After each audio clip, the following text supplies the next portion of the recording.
Be suspicious.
Good evening.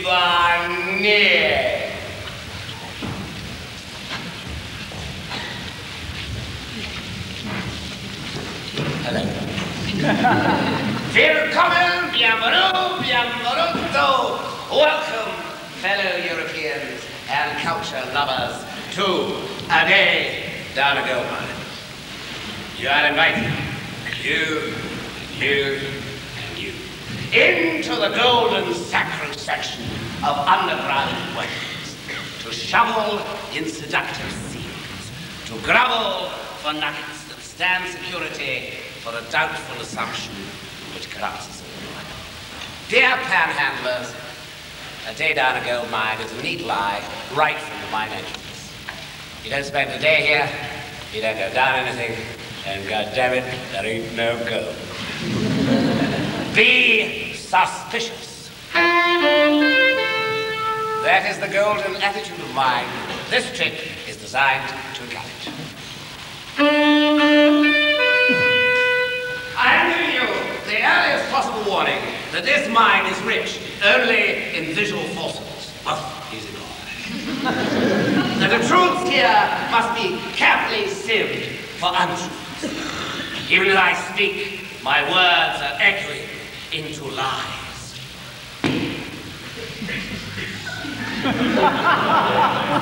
You are now confronted with genuine fraud.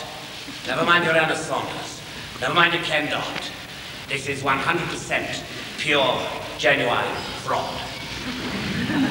Of course, have you been to the tramway theatre before?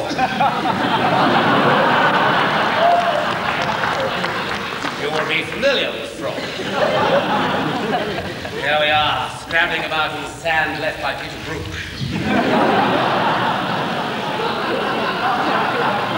Hunting for the lost act of John McGrath.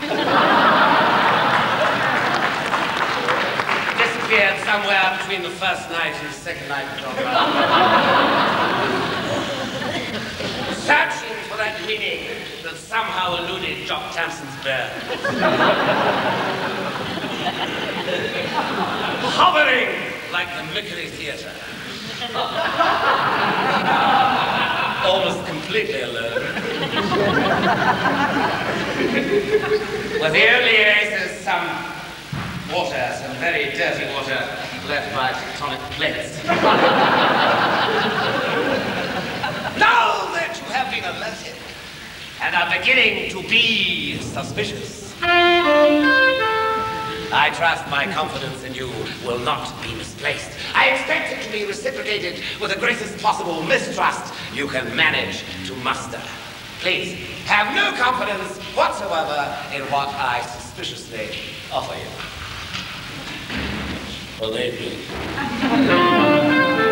Now, it is very easy to recognize truth when it's obvious.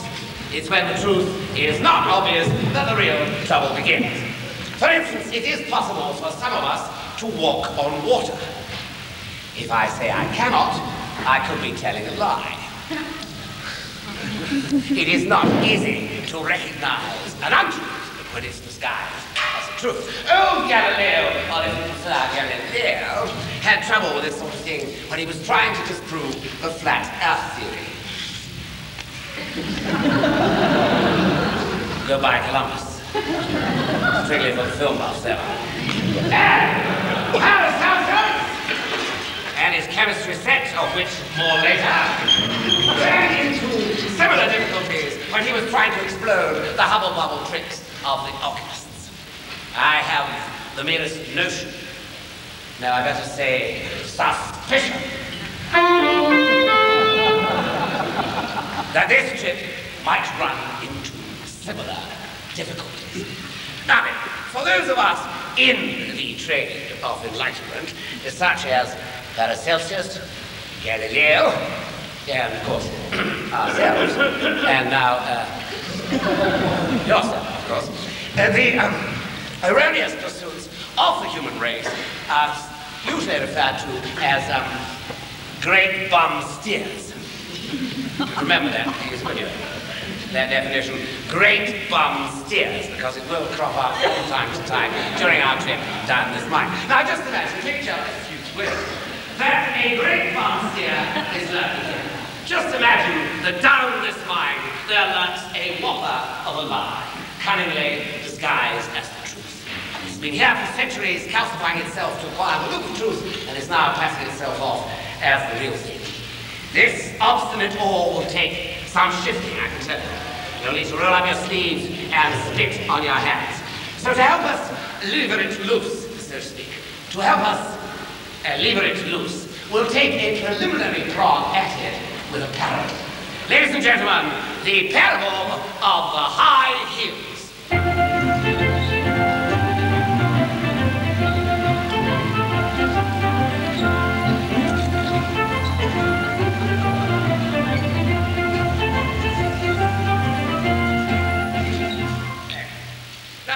It came to pass that a lover and his lass was strolling in the woods one day.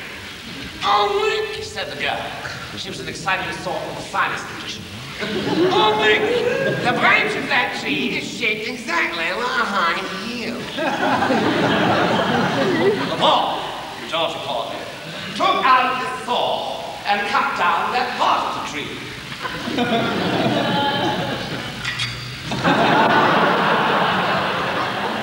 And look, it did look exactly like a high heel.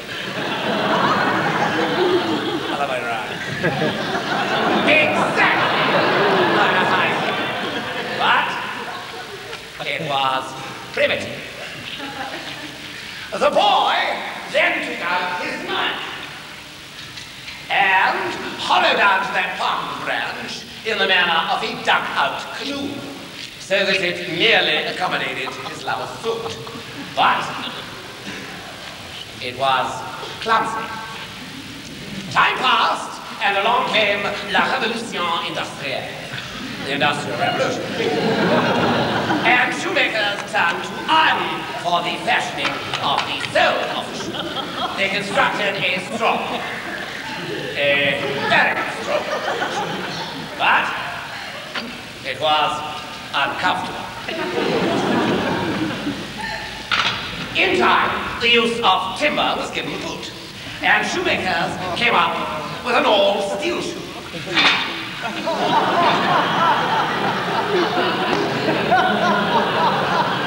It was a substantial, a very substantial shoe, but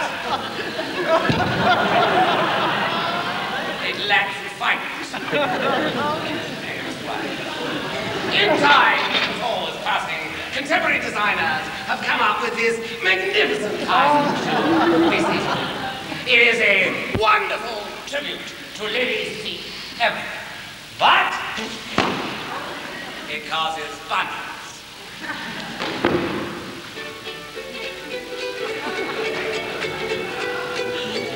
Long ago in a Chinese town, an erotic mandarin got down to binding up his wife's feet good and tight. He performed much better in bed that night. So in China it had to be that ladies' feet were reduced to wee. But although the men enjoyed the treat, it simply did nothing for the ladies' feet.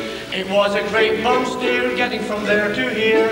But now that ladies know their onions, high heels only give them bunions. But nevertheless, it was a great bum steer.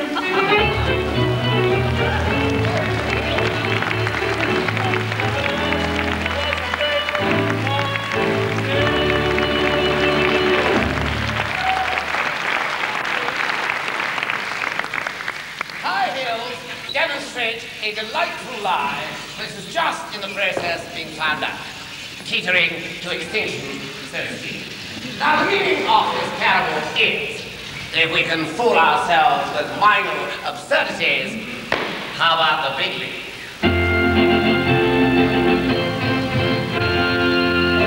An incorrect assumption leads to a false conclusion.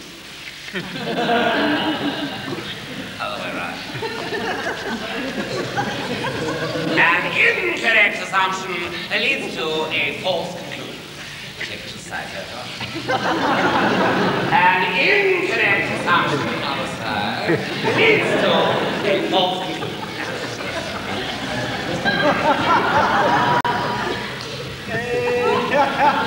An incorrect assumption leads to a false conclusion. And once more, up front, an incorrect assumption leads to a false conclusion. Now, you're probably getting the gist of that by now. But since it's the pantomime season, you're getting near Christmas. Oh, yes, oh, yes. I wonder if you'd mind shouting it out after three. I shall count to three. And would you please say, all say incorrect assumption? Then I shall say leads to, and then we'll all say together a false conclusion.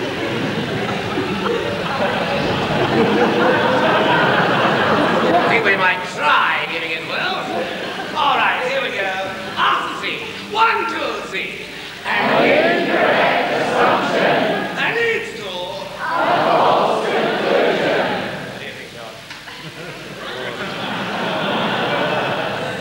Never mind, bum steers, your bums are out the window on that. Come on. You're not the King's Theatre, no. Let's have it again. After three. Now remember, 1, 2, 3, everybody shouts this. Solamente, I shout, leads to, and tutti, we all say the false conclusion. All right, let's have it again. Here we go.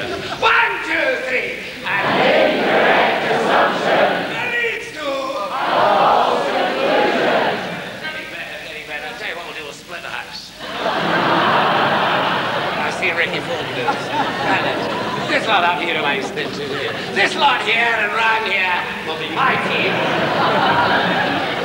And this lot, oh my God, look at this here. These must be Wyllie the Bird and Neil's fan club, I think.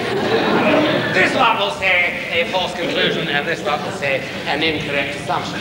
Okay, ready? After three. 1, 2, 3. An incorrect assumption leads to a false conclusion. We are getting there. Right, one more time, and this time, really raise the roof, because this building won't be here next year anyway. Okay, 1, 2, 3. An incorrect assumption leads to a false conclusion.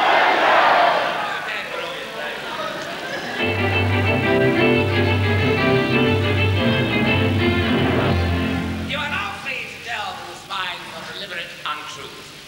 I can tell you now, your only discovery will be to discover untruths you knew the truth about all the time. And of course, if you are looking for untruths, you might just come up against the truth. And if you do, you must shout it out. You must come up to me and say, "Hey, Jimmy, a truth for truth." I shall be absolutely delighted. Well, I'll be a little bit miffed because my name's Johnny, but never mind. I'm used to people telling me lies. So much more fun discovering things that make them stick. What's your name? An egg. Yes. I think so, What do you think? I mean, this way the discovery is all your own, you know. People say, and next is a clever girl, she found out all by herself. And if the less charitable will say, that's smart ass that again, you know. But this way, the truth can be all your own. You can cherish it, defend it, and nurture it, keep it, bake it into a little truth bomb, and then ram down some stupid bastards. Perhaps I should have said that. Anyway, the advantage of this is that I do not have to be your guide, and I'm spared the embarrassment of not being able to explain things, even by telling lies. I am all for the quiet life, or the moderately quiet life. Speaking of which, prompts me to leave this Goldmine for a while. Damn it, if only just got here, eh? Said nothing in particular about promenade performance. But don't worry, because we will only leave on a journey of the mind. Mr. Wyllie, you ready? We will zoom off on a trip to the moon.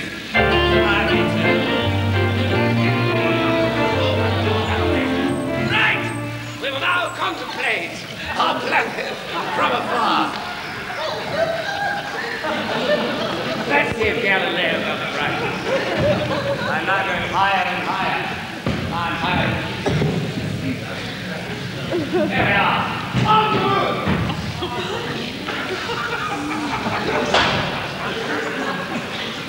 Calling mission control. Calling mission control. 5, 4, 3, 2, 1. From this rest circle in space, we can see our energetic friend, the sun, switch on. It's absolutely working with Earth, generating energy for dear old Earth, absolutely free of charge. And there we are, the great human race. Individual energy cells, powered by the sun, by way of Earth, has given us for dinner this day. It's bubbling away inside us, generating the energy for us to make our switch scratch on the planet. Damn it, it seems as if our stomachs are rumbling outposts of the solar system. The first man on the moon managed to wax political inside their gold foil spacesuits and declare they actually liked to look at the place from whence they had come. I mention this distant view of Earth for two reasons. One, because we're often unkind to our planet, and we shouldn't be. And the other reason is to remind us to stand well back and look at what we're doing to it. To stand well back. Thank you for the confidence you've given me, Galileo.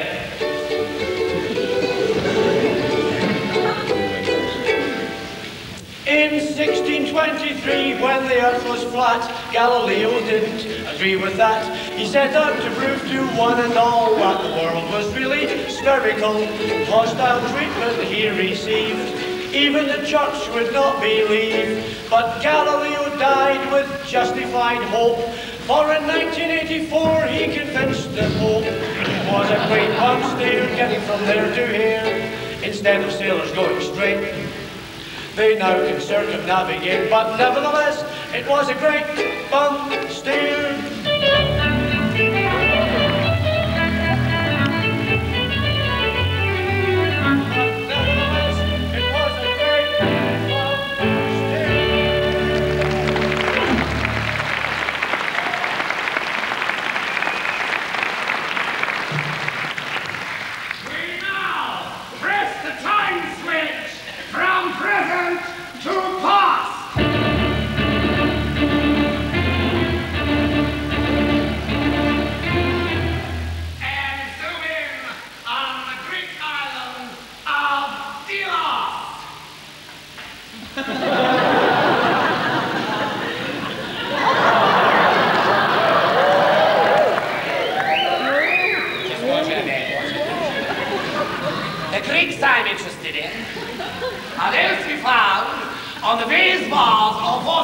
of the National Archaeological Museum.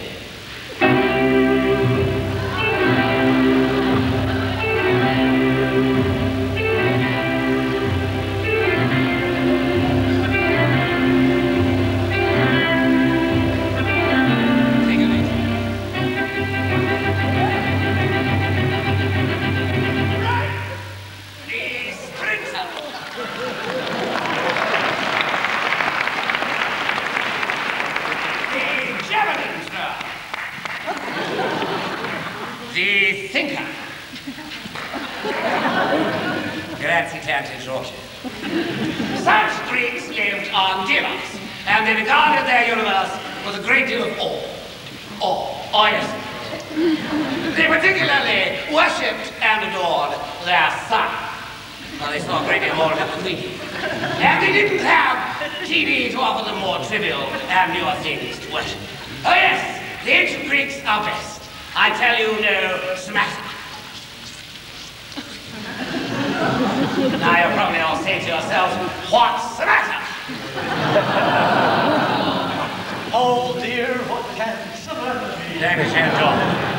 Now then, the ancient Greeks loved Delos, and they made it a sacred island and mission control for getting in touch with their gods. I will now give Mr. Wyllie a hand.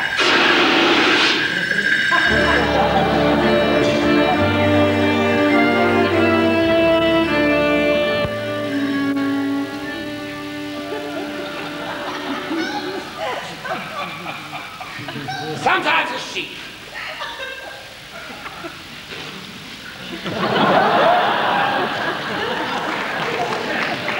Sometimes a goat.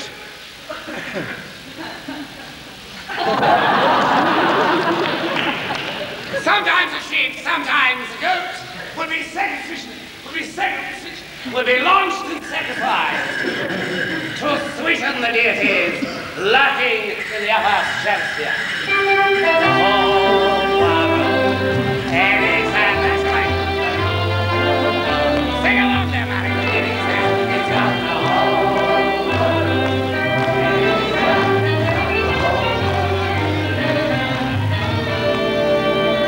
Now that we've put the finger on some ancient doubts, it is now time to break a fresh seal of suspicion.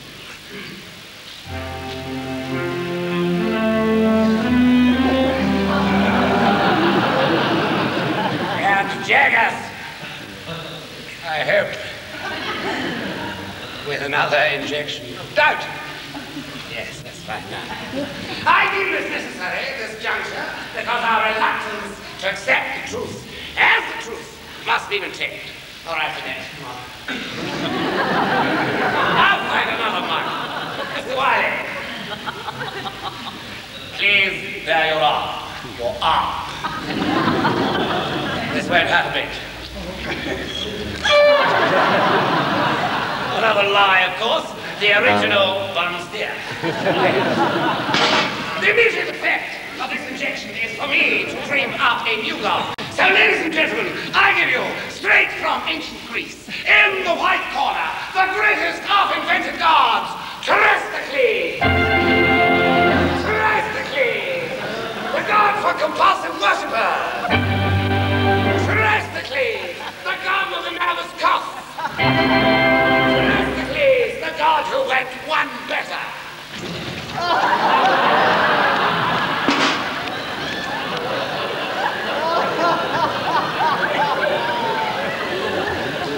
Now, the symbol of Terestocles was 3 golden balls lying recumbent at the base of a rampant column. Its phallic nature, however, attracted vandals. But when damaged, miraculously the divine message became even more clear, because everything Terestocles did went off half-cocked.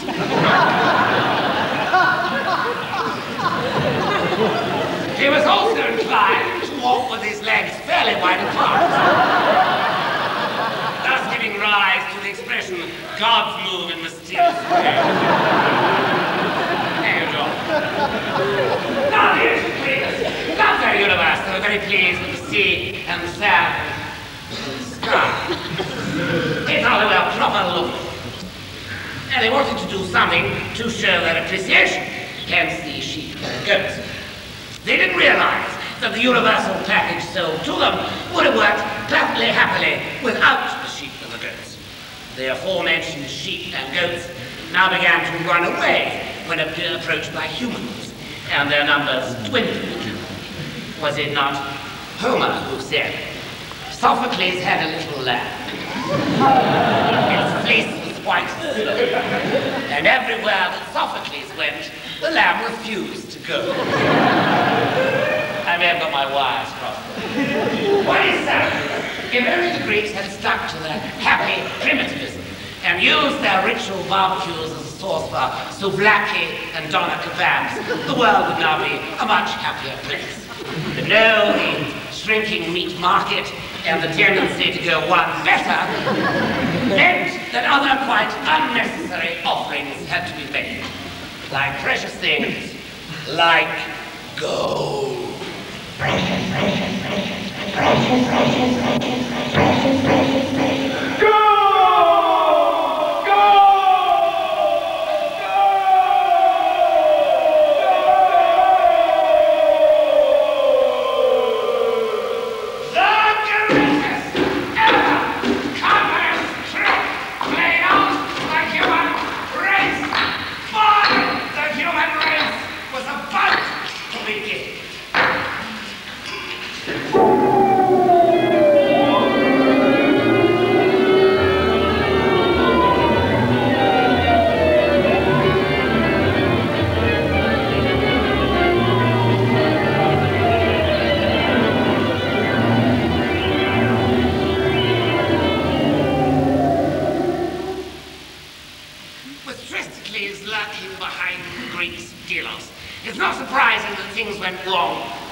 By merchants and mariners, who then as now were anxious to purchase security in both worlds.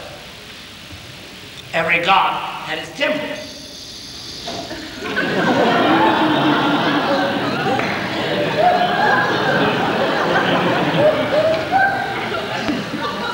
And every temple had its treasury, backstage. Because even then, the ancients had sticky fingers and were beginning to believe they'd be better off having some of the stuff. So gold had to be locked up. Unlike sheep and goats, gold did not have to be deep fried. It could be easily stacked. The merchants and mariners moved on and transferred their half-banked, half-shrines to 1,000,000 branches in 1,000,000 ancient high streets. Send up a phrase could be ostentatiously obvious. Sent up it certainly was. If Delos, the Valhalla of bank clerks, simply became redundant.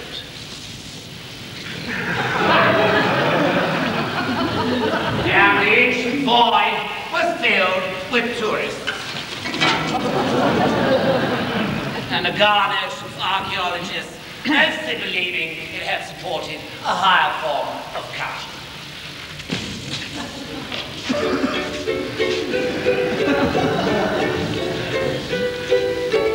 Archaeologists on the Isle of Delos say the ancient Greeks were lusty fellows, inventing gods for women and wines, and building temples for concubines. For classic design, we give them thanks.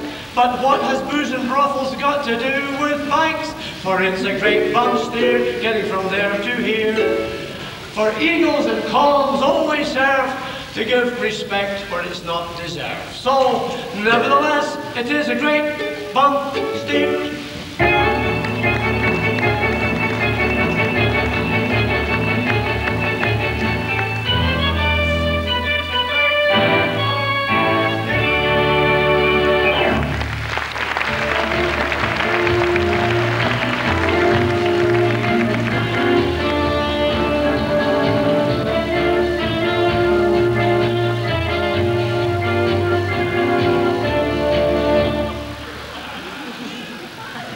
is a legitimate, lovely metal. Very useful in functional forms for spacemen's umbilical cords, fancy picture frames, tiaras.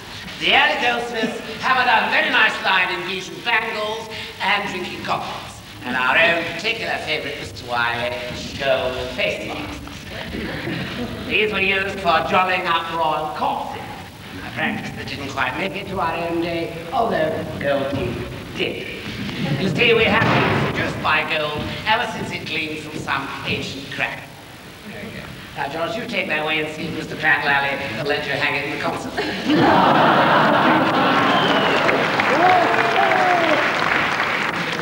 Gold had become forever and a day mixed up in the depths of our pockets and our beliefs. The day of the slack abacus had arrived. Probably my age. No, it might be my country.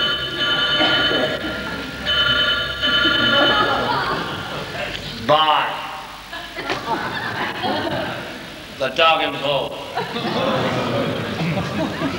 It is not easy to suppress primitive roots. And nowadays, the avaricious game is played in high-tech amphitheaters where the eager players bark, snarl, and claw at computers for possession of some semi-precious bone. Dogs with some kind of sense dig a hole in the ground and stash this end. We, the great human race, with no sense whatsoever, dig a vault and stash the other. The stance for such exchanges is like so. Yeah, talk to them. At the other end of the line, the rest of us play the part of the sheep and the goats. Sir!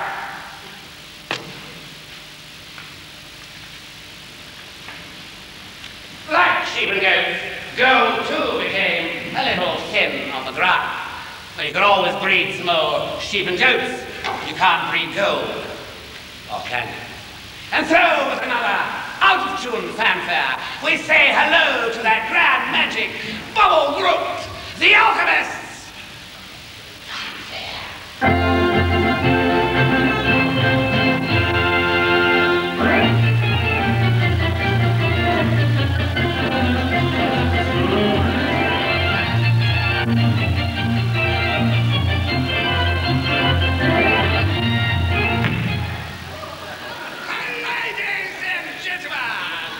Tonight, I, the great Mephisto, welcome back this scanning machine into a ball of gold.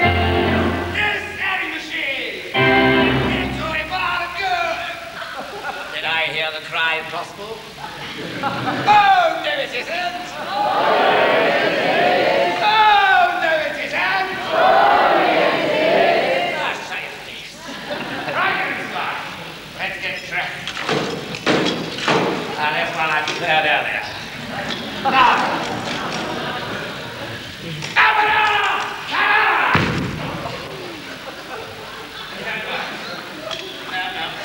we need another spell, a Scottish spell. Niggity, naggity, doo doo doo! People's Palace! Of course, there was a great noise in the People's Palace. Ladies and gentlemen!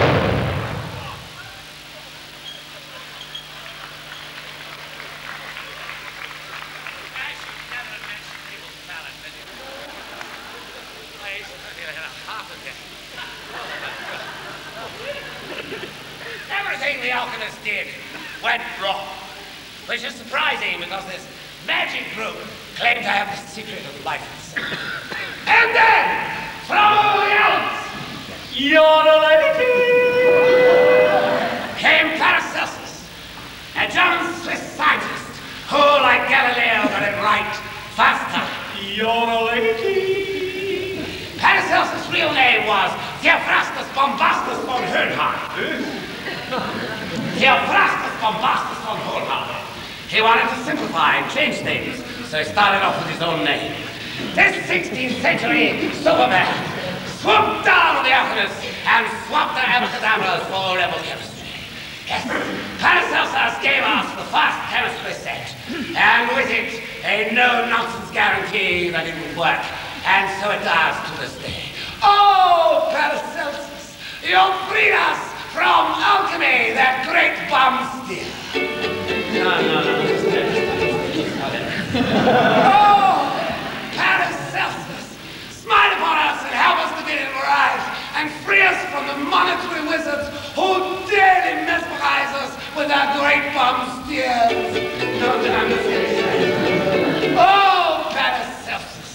Yodel, golden warnings to us all. Yodel. Oh, Paracelsus, yodel, golden warnings to us all. Just so. You may not be Pavarotti, but it's a lot cheaper.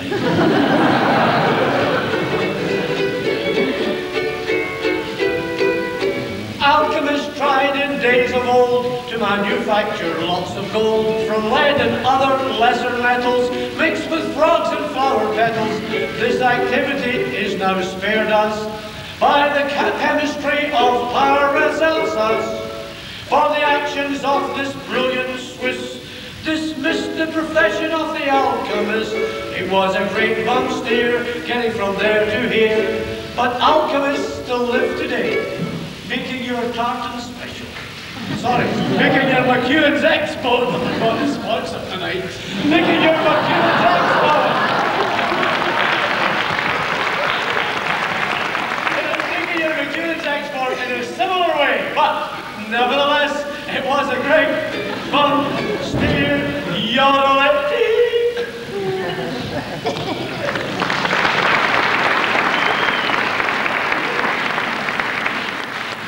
We really didn't need to tinker with frogs and lead, sheep and goats and temples and gods, great bum steers. And still today we're obsessed with eagles and classic columns supporting pediments to undeserved power and respectability. If you look carefully, you can see right. Holy smoke, what was that? Mission control, mission control, 5, 4, 3, 2, 1. Crescent please here on the hotline. Do you read me? Be suspicious. For all of this is dreamed of by ancient mortals, and we will never know if they were fooled by it all. But you might ask yourself, are you? Failure to answer could mean that you and you and you, the great human race, and your dear old planet, are real.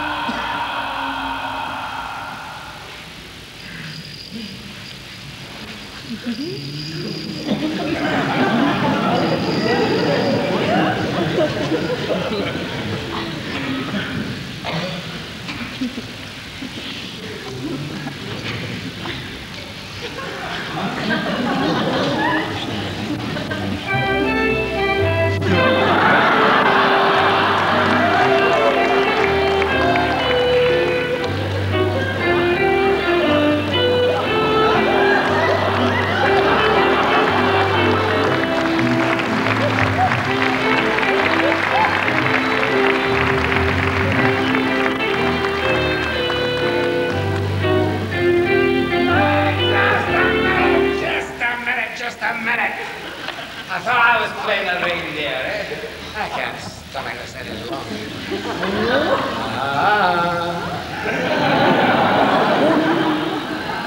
Yeah. You all know what you do now? After 3. 1, 2, 3. And it leads to absolutely brilliant. And seeing you did it so well. Just one more time. 1, 2, 3. And incorrect assumption. That leads to false conclusion. Ladies and gentlemen, this is where we normally have the interval. So we're just going to reset. For desperate alcoholics and those with bladder problems, you have 4 minutes. You come back. The second act is shorter and funny. Still stay there. Trust us.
casino, planning commission, chicken in the basket, no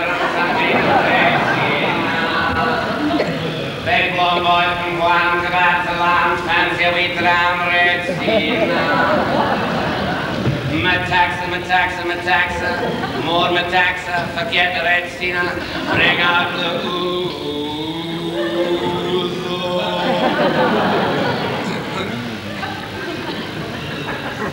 Dear beloved, I think it was the flying catamats of brothers who said, it doesn't matter how you get there if you don't know where you're going. It doesn't matter how you get there if you don't know where you're going.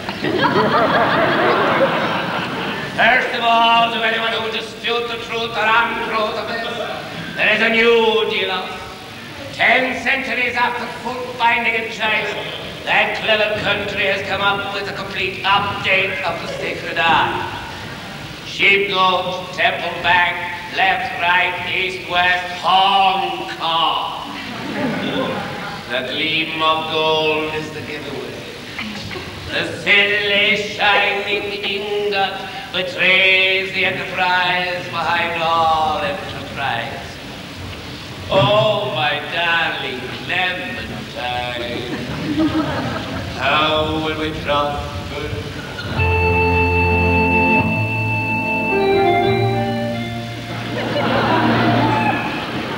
It's parable time again. Let's have the quick one about the man whose television set wasn't working. There was a man, let's say for the sake of argument, his name was Top. And he was basking in the sun, but I could tell he was nowhere near the outer islands. And Cockle wanted to switch on his television set to see if the sun was shining there as well. So verily, he did. Oh, fudge, he said. Because there were wavy lines running across his screen. Now, a television circuit diagram was as Greek to Tom. But he knew the wavy lines were not the blue idea. So, with a little wailing and gnashing of teeth, he did call upon the service department. And the service department did call upon an engineer. And an engineer did call upon Torpor. And lo, verily, the engineer did fix it. And there was great rejoicing in Torpor's front room. Now, the meaning of this parable is, you don't need to know how a thing works in order to know it isn't working.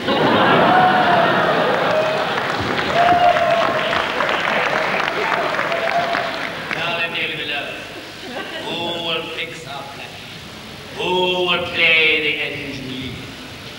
Workers of the world unite? Oh, that's a hazy picture you're getting down to social media. Businessmen unite? Oh, it seems they're too busy twiddling and fiddling the credit control. Politicians unite, the very words that have been embarrassed by being put together. And way ahead of them are the bankers. The money, the modern money lenders with the technology to put a credit card on Mars. And then, of course, there's the hubble-bubble approach of the economists. These mystic magicians and mathematicians who are always ready to baffle us with some new set of permutations. But they have been here before, and already, and again, and always. There is interference, they will tell you, in transmissions from the sun, but don't you worry, normal service will be resumed as soon as possible. No, son, well, why don't you try using an electric fan? With a hearty grin, they will tell you that economics is not an exact science. Their plans are as inexact as patchwork. The crazy design stitched up by the economists are a barrier to protect them from being questioned. Oh, then, brethren, well fix our plan. Oh, then we'll weave the universal blanket, which will evenly warm us all, and not slip off the bed. A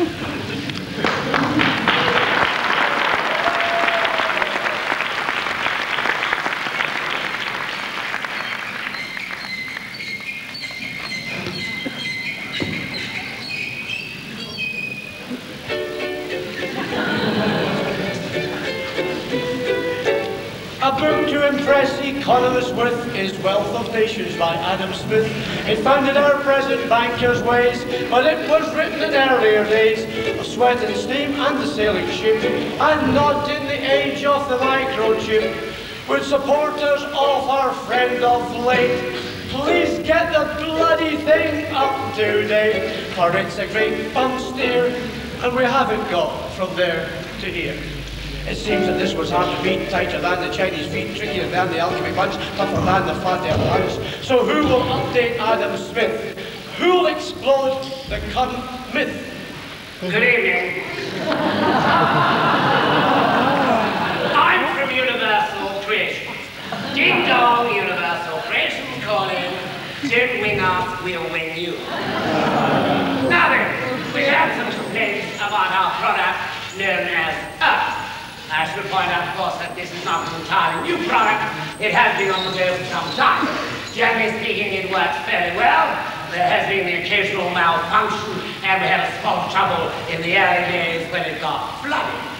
Now, it is sometimes since you took delivery of the planet from us.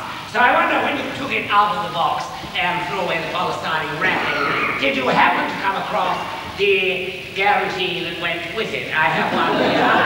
It is the original Earth guarantee. Now, if you have a copy of this, would you wave it up in the air, please?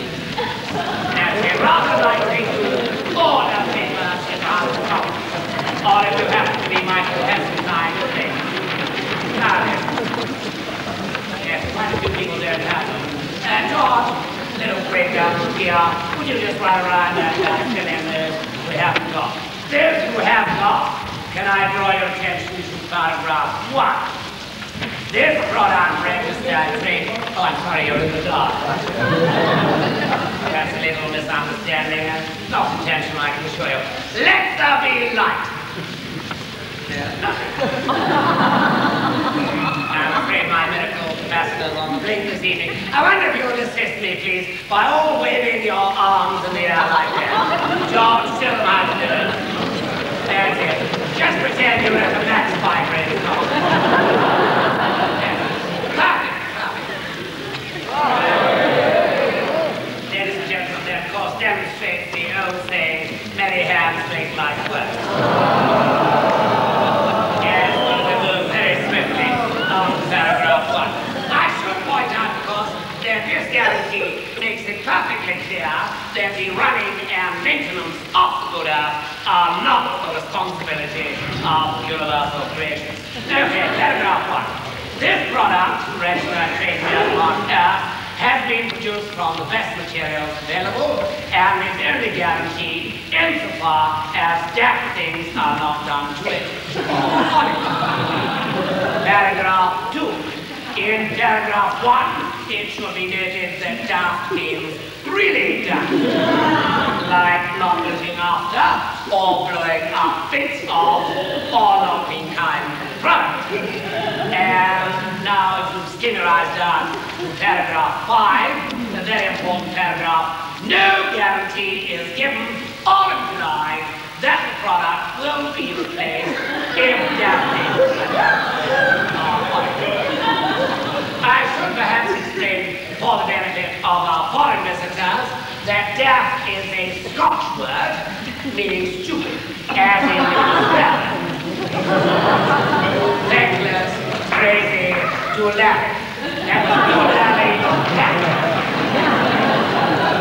Are daft things being done to it? Well, we sent out our man from the service department, and he came back with something really daft. He came back with a machine for the equal distribution of wood.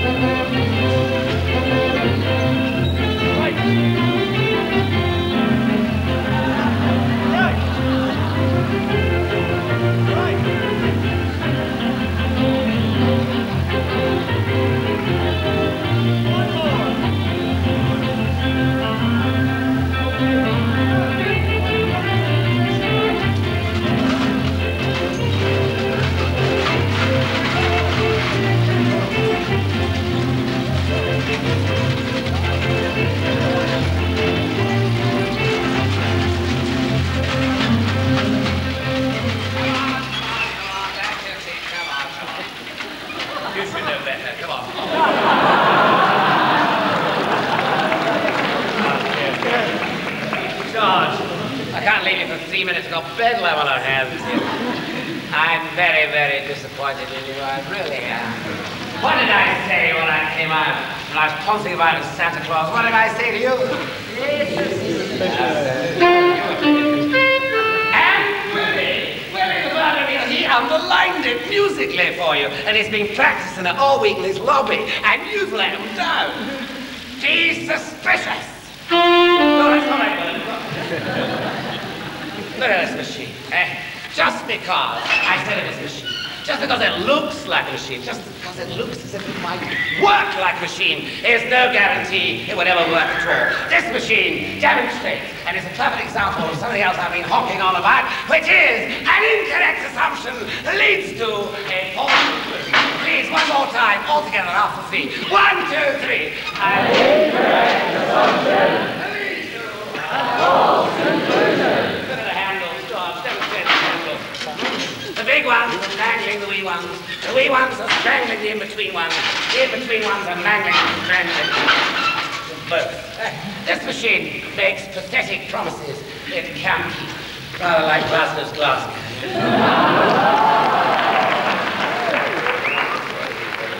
Did you really think that a machine like this could possibly give us our fair share for our scratch on the planet?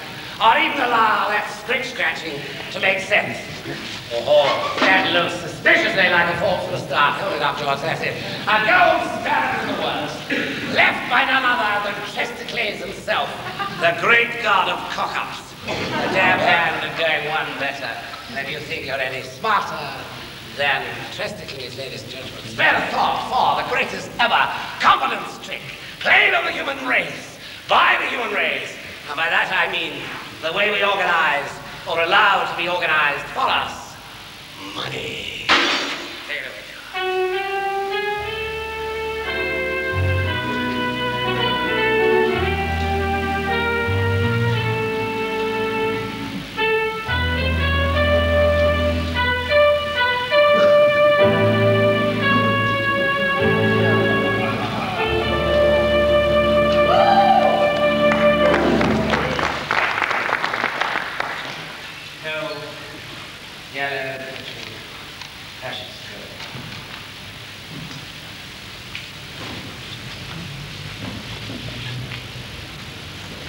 Gold, yellow, glittering, precious gold.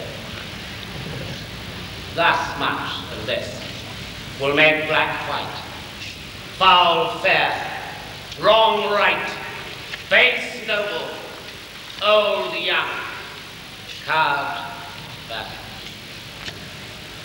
Why this, ye gods? Why this? Why this? Will lug your priests and servants from your sides, pluck proud men's pillows from beneath their heads. This yellow slave will knit and break religions, bless the accursed, make the whore leprosy adored, place thieves and give them title, knee, and approbation with senators on the bench. That is it that makes the whackened widow wed again.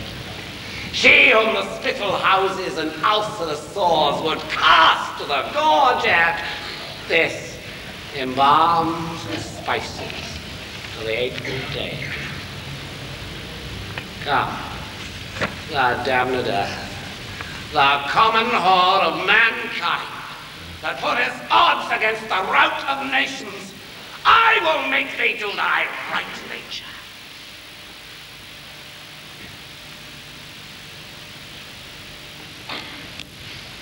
Time of Athens, Act 4, Scene 3, William Shakespeare, 1608.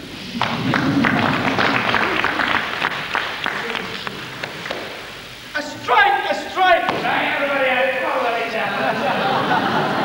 John. It's a bonanza, Oh, it's the only bonanza you'll get down this mine, I can assure you. Now listen, John, this is the real thing. This is genuine gold. Listen. How selfish, however, man may be supposed, there are evidently some principles in his nature which interest him in the fortune of others, and render their happiness necessary to him. though he derives nothing from it except the pleasure of seeing it. That's the first sentence from The Theory of Moral Sentiments by Adam Smith, Professor of Moral Philosophy, Glasgow University, 1790. Adam Smith begets a false conclusion.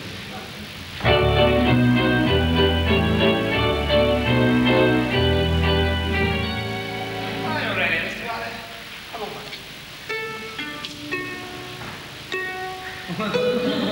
My dog has fleas. Right. Okay, here we go. We've dug this up by an absolute fluke. It's Adam Smith's other book, The Theory of Moral Sentiments, by which it seems that Adam meant our conscience for his wealth of nations, condemning greed and our inclinations to get rich quick without giving a damn for the welfare of his fellow man.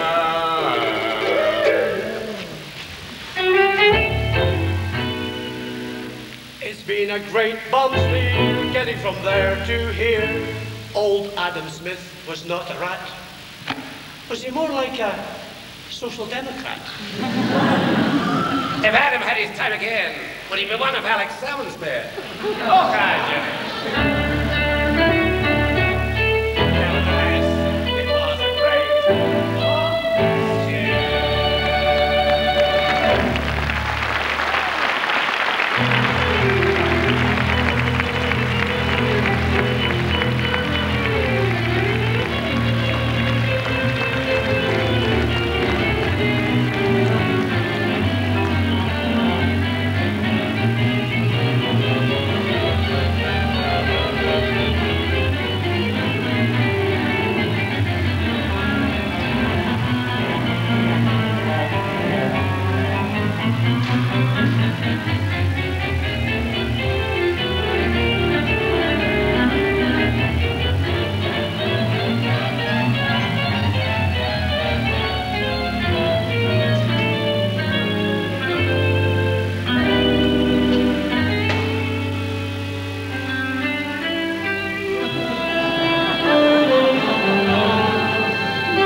some Brazils, some pieces of eight, some gold, some silver.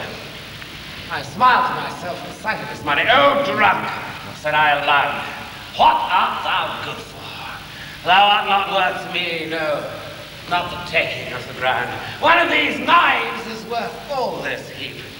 I have no manner of use for thee.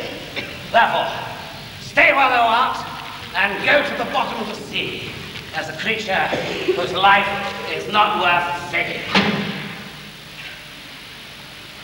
However, on second thoughts, I took some away, just in case. It seems like Robinson Crusoe, we're hooked on this stuff. Is there a modern Paracelsus or Galileo to explode this ancient myth? This energy cell is not yet smart enough to to come bouncing back with a cosy remedy. How about you? Perhaps, of course, the whole thing is the intention of universal creation.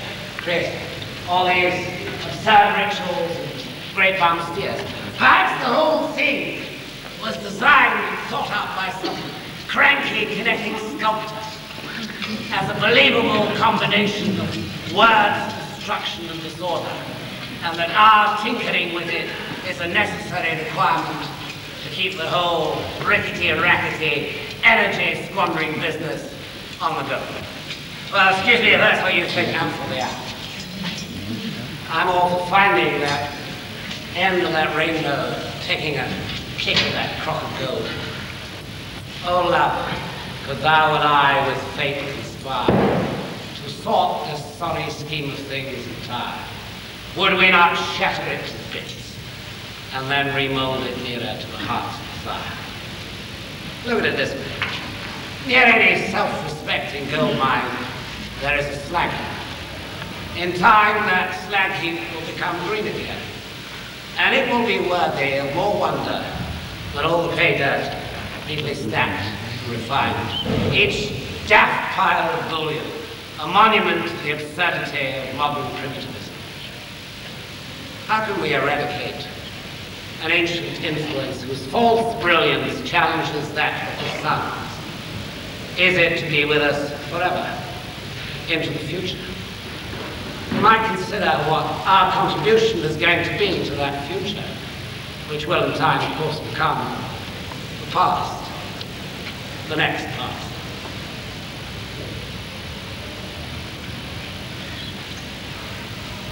As Mr. Jean Arc once said, why, is this the only thread on which our dear planet is suspended in space?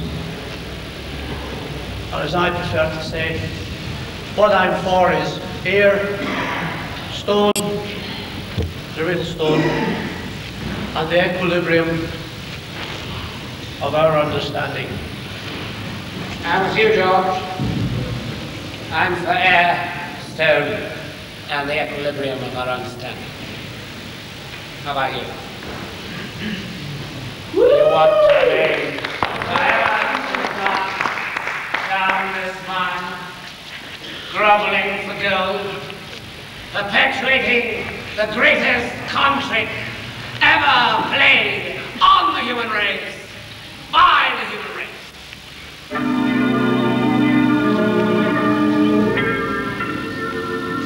Don't believe your eyes. Be suspicious. Don't believe my lies. Genuine wrong is all around. Falsehoods can be found if you will only be suspicious. Confidence will abound. Be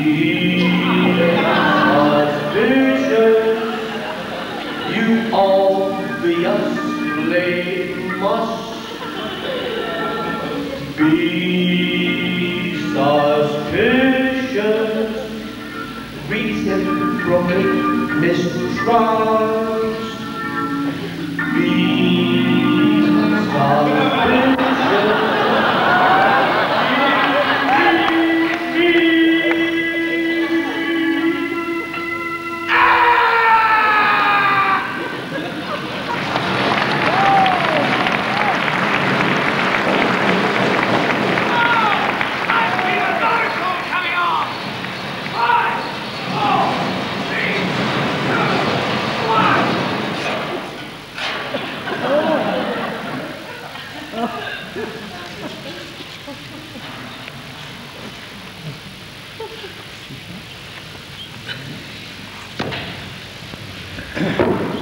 All I really want to say is this. The sun still shines. It shines in this good old planet Earth. The planet energizes us, the great human race. It gives us physical energy, mental energy, and spiritual energy. and anything getting in the way of that energy must be suspect. So, ancient attitudes projected into our times, no matter what respect permanence is given them, no matter what permanence respect is given them, must be questioned. Be suspicious. And is this the message we should take away from Day down a Goldmine? I suppose the short answer is yep. And if you ask us if we're sorry if we're doing this sort of thing, the equally short answer is nope. Mr. Wyllie, George, how can we shift this obstinate orb? Well, we can get rid of that goddamn ego for a start.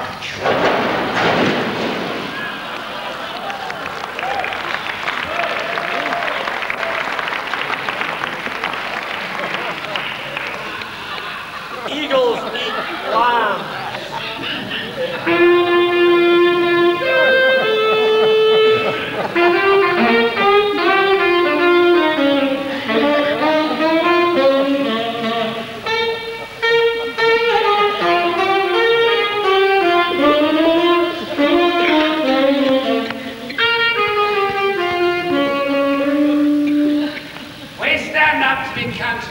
We complain of conditions down this mine. The absence of suspicion. The great bum stairs. We complain of our inability to be like Paracelsus and Galileo and recognize untruths disguised as truths.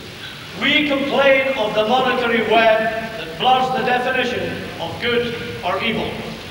Mr. Wyllie, George, I think it's time we completed this rainbow.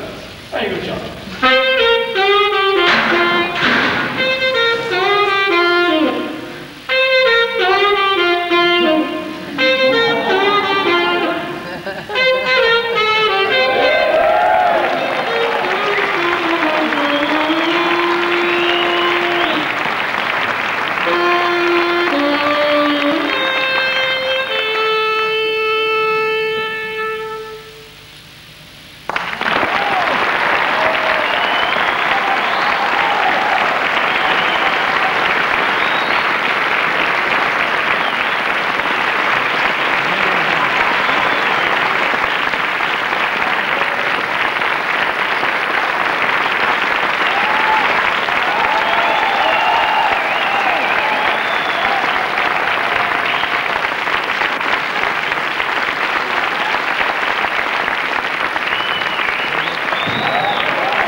Goddamn gold mine. But please forgive me if I should miss out anyone. I'll try not to. But one person in particular is Ron Bain, who directed this show. Ron, where are you? Stand up so we can look at you.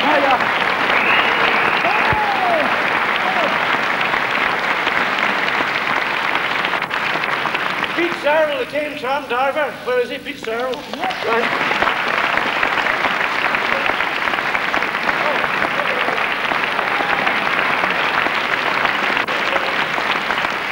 And, of course, all the people backstage, Colin Davidson and all the backstage.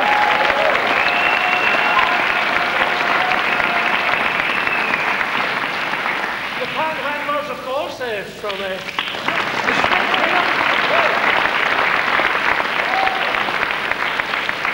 And a very special thanks to the two girls from Artworks in Greenock who helped us with the Robin scheme. I'm very happy to say we're going to be able to donate over £1,000 to the Yorkhill Sick Children's Hospital.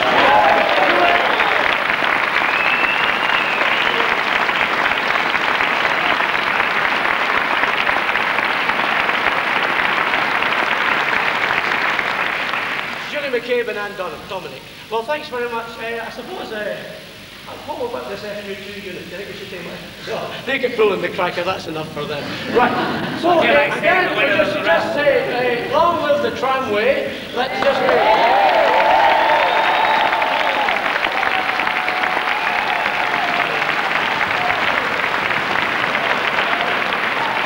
To place a little ceremony over that statement, I think we should sing. Charlie, give it.